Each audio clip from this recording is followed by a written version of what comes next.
mga kabalido, Genix Motor Parts. Masaya ang motor ni sir dahil nakabiyahe siya ng Tarlac. Ang problema, nakabiyahe ng Tarlac pero tinutulak sa paa. Mula pa sa Nueva Ecija. Saan yung valve na maganda? So, binuksan na nila Jonathan kasi wala pa ako kanina, sumamba ako eh. So, eto yung video pagbukas nila.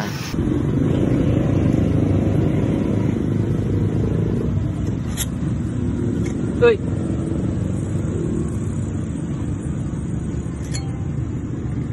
Uy! Boksa! So, eto yung nangyari sa kanyang valvula. Para siyang naging pako ng yero, tapos pinilit na pukpukin hanggang yumupi na lang. Local tong valve mo. Local. Kasi yung original na valve pag tumupi, bali eh. Pero kahit pa sa ganon, eh, may dahilan kung bakit to tumakas. Ang nangyari kasi dito niyan is tumakas, tapos nasuntok ng piston. Tumakas siya dahil dito mga kapulido. Ayan. Bigyan ko lang kayong idea. Ayan. Naubos ang kanyang valve stem dun sa lagayan ng valve lock. So isa na dun, mumurahin kasi siya. Tapos ginamitan ng 3.0 na valve spring na stress. Tapos ang local kasi na valvula is mas maikli compare sa stock. Tapos pakita ko sa inyo. Ito yung dati. Hindi ito yung dati niya. Ito yung dati niya. Okay? Ito na yung intake valve niya dati. Alright, so ito yung dati niya. Magnetic yan.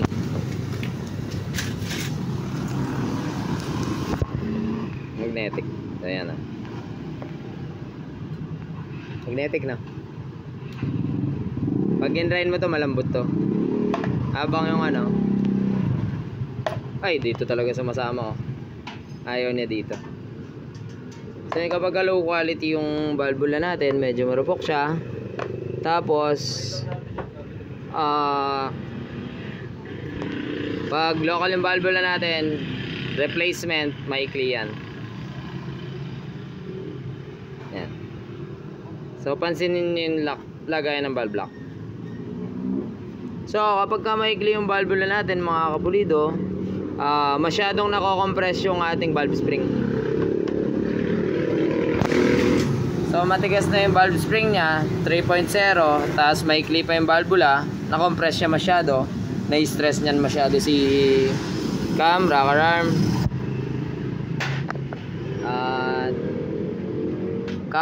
arm, tappet, tsaka yung valvula. Kaya naubos to mga kapulido. So ano mangyayari pag naubos yan? Syempre tatakas ang ating valve retainer. Pag tumakas si valve retainer, lalabas siya, wala nang pakialam si piston, darating si piston, sinuntok niyang ganyan, napahiga siya, nanakaut siya mga kapulido.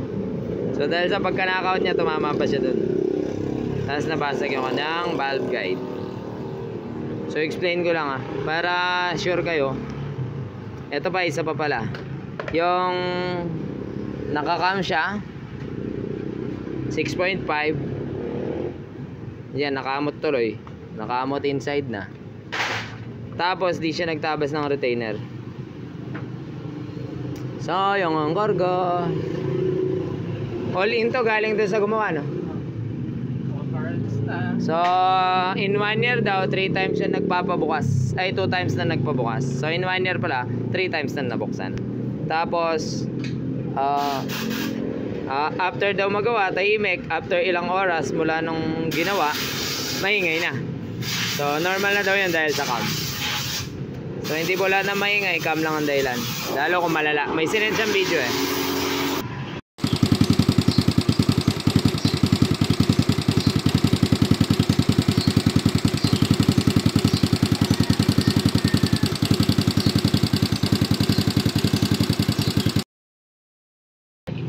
Ginawa, tahimik daw, tapos after 1 hour na ginamit, maingay na. So yun na po yung dahilan nun, masyado siyang stressed, kaya nakayod, nagbabawas itong kanyang retainer. Ayun pa yung isang dahilan, no? Dahil di siya nagtabas. Ayan, valve seal wasak, sir. Ulit-ulit na lang to mga kapulido. Basic setup na lang to. Huwag masyado mag plug and play, nakakasira. Wasak. So nangyayari dito kapag dahil nawasak to, kaya nawasak to kasi itong retainer niya ay sumabot doon dahil mataas nga yung cam. Kaya tayo nagtatabas dito mga kapulido. So yun, kung magsisetup ko ano na, nakailang valve na daw pala to, pangatlong valve na to. Nauubos ba lagi? Kaya pinapalitan.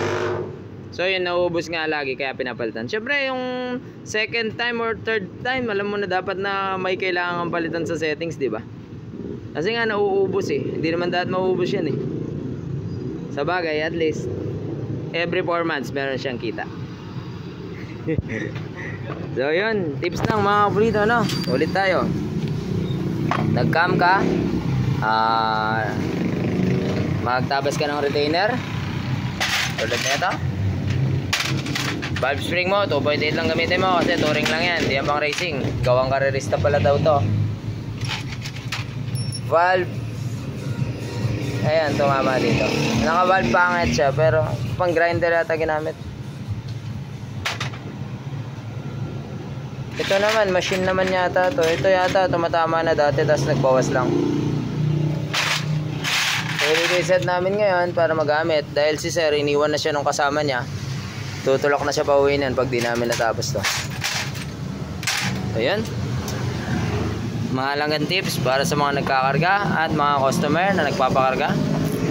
Galing po yan sa Genrace.